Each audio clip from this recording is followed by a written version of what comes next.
You know, the injury to Evan Stewart has brought up a lot of questions, and I think a lot of people are trying to look for quick answers.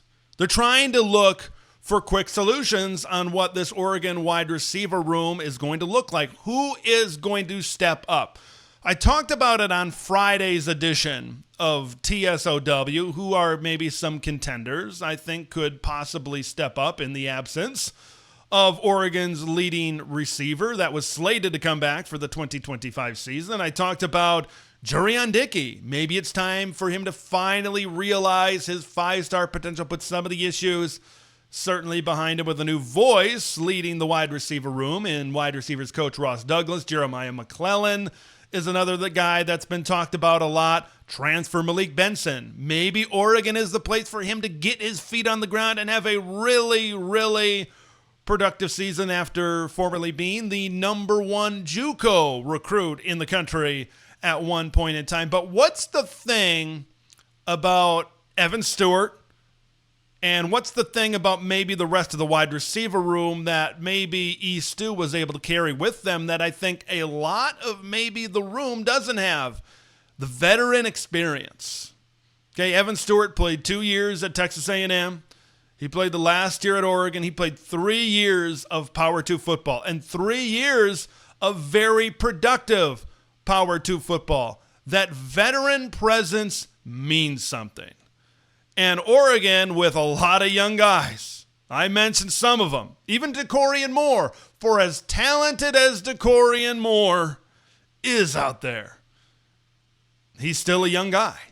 He's still a true freshman. I think Evan Stewart was the ultra-talented, experienced option. And I really, when I take time to sit back, when I take time to really think about it and digest it a little bit, the more another veteran maybe seems to come to the forefront, and that being Bryant Jr. I think there's many reasons why he is poised to have a very pivotal role, and I believe an increased role in this Oregon offense now as a result of the injury of Evan Stewart. Let's talk first about that veteran presence. And maybe Bryant Jr. was going to be the veteran presence anyway, whether Evan Stewart was there or not. Right? He's played a lot of college football. He's kind of dealt through some injuries certainly in his time. But, you know, when you have a team as young as Oregon, and when you have really these really talented guys, specifically in the wide receiver room, that are looking to make an impact, right? Guys that are really looking to burst onto the scene. I mentioned some of them already, but, you know, you throw in a Kyler Casper, you throw in some of these other really young guys. Maybe a true freshman in Cooper Perry is going to make an impact. Maybe a redshirt freshman in Dylan Gresham is going to be able to make an impact. They need someone to kind of look up to. How hard do you need to practice? What do you need to do in your reps within practice? What do you need to do within because it's not just between the lines within the game, right? It's also in the film room. It's also all of the things that go into really being a professional.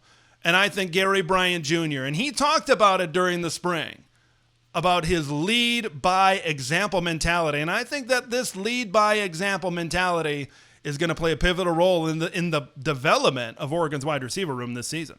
I'm not really a big vocal guy myself. I'm really a lead by example guy. So when I come out and work every day, I think the guys see that. So this is my third year here in the program. And as years go on, you get more comfortable being able to speak to certain guys and stuff like that. And they see the way that I work every day. So they're like, man, this guy, we can depend on this guy. So everything I say, they kind of listen to and take a toll to that.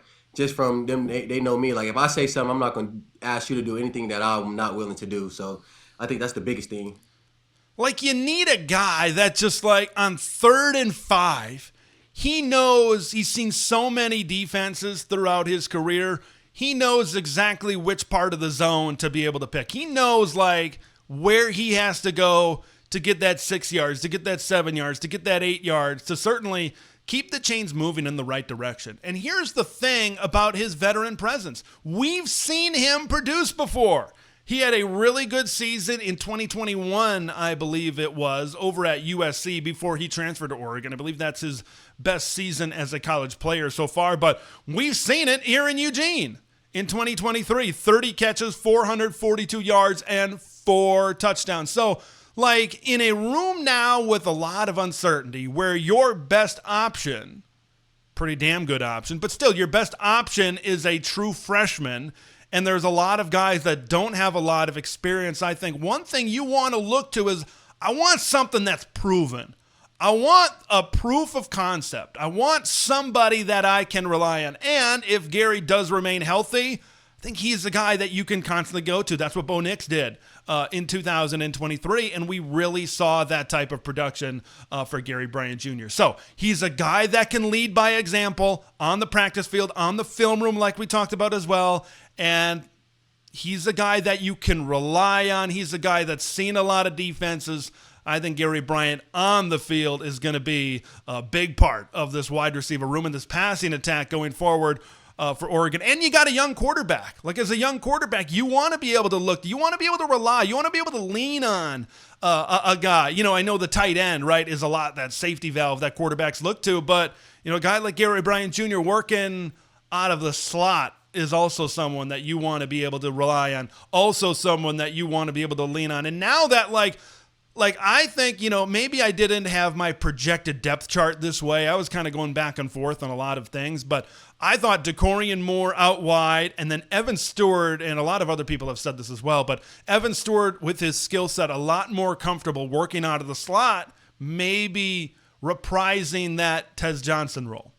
Now without Evan Stewart, where do you go for the slot receiver?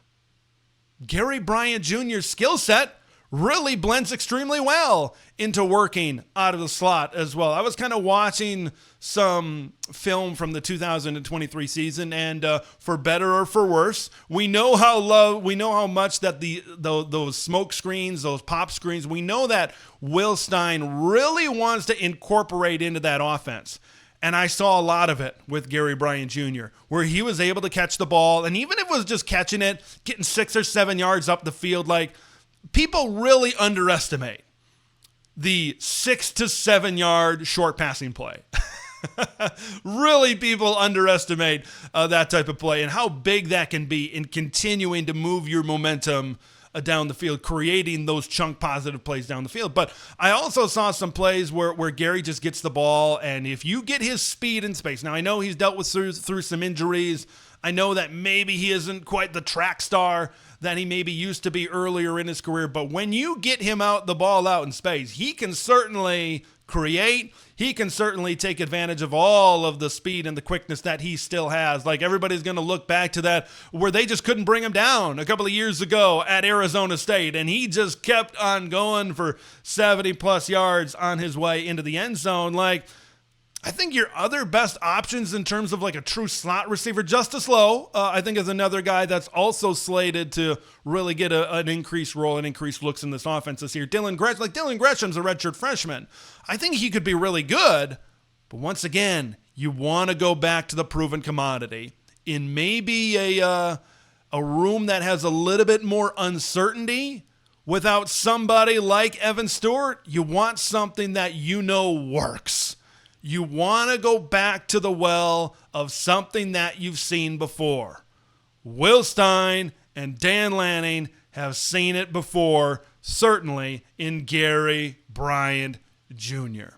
With Decorian Moore on the outside, with Kenyon Sadiq also. Like, I'm not saying that Gary Bryant Jr. has to be a 1,000-yard receiver. If, like, what would we say before, 442 yards in 2023? If he gets like 500 yards or 600 yards, he just takes a little bit of a step up, and he does the job off the game field, so to speak, in really getting these younger receivers and elevating them and showing them exactly what it means to be a great Oregon wide receiver and be a high-level Big Ten wide receiver. That's the pivotal role that you're looking for this veteran to play in his last year in an Oregon Duck uniform.